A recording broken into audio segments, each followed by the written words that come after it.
రాజకీయాల్లో తుఫాన్. ఆ దేశ ప్రధానమంత్రి పాయ్టాంగ్ టాన్ షీనావత్రాను సుప్రీంకోర్టు శాశ్వతంగా పదవి నుంచి తొలగించింది.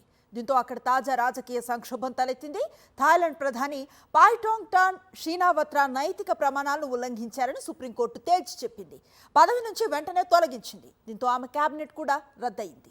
బ్యాంకాక్లోని సుప్రీంకోర్టు రాజ్యాంగ బెంచ్ శుక్రవారం ఈ కీలక తీర్పును వెలువరించింది. కొత్త ప్రధానమంత్రి ఎంపిక ప్రక్రియ పార్లమెంటులో త్వరలో మొదలవనుంది.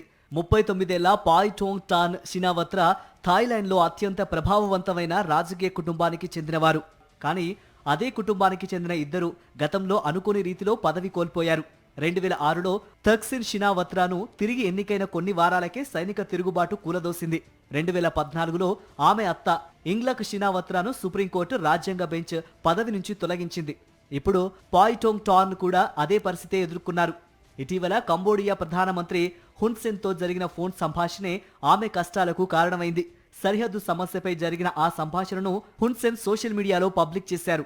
అందులో పాయ్టాంగ్ టాన్ ఆయన్ను అంకుల్ అంటూ సంబోధించి థాయ్ సైన్యంపై విమర్శలు చేసినట్లు వివరించింది. దీంతో 36 మంది సెనేటర్లు ఆమెపై ఫిర్యాదు చేస్తూ జాతీయ నైతిక విలువలకు భంగం కలిగించారని ఆరోపించారు. ఈ నిర్ణయం తర్వాత దేశవ్యాప్తంగా నిరసనలు చెలరేగాయి.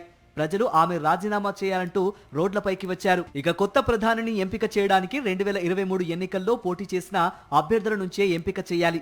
అందులో 77 ఏళ్ల మాజీ న్యాయశాఖ మంత్రి చైకాసేం నితిసిరి ప్రధానంగా పోటీలో ఉన్నారు. ఆయన రూలింగ్ పేహు థాయ్ పార్టీకి చెందినవారు కావటం వల్ల థక్సిన్ షీనావత్రా ప్రభావం కొనసాగుతుందని విశ్లేషకుల అభిప్రాయం. మొత్తానికి థాయిలాండ్ రాజకీయాల్లో షీనావత్రా కుటుంబానికి ఎదురు దెబ్బలు కొనసాగుతూనే ఉన్నాయి. పాయ్టాంగ్ టాన్ వెళ్లిపోవడంతో కొత్త ప్రధానిపై ఇప్పుడు ఆసక్తి కేంద్రీకృతమైంది.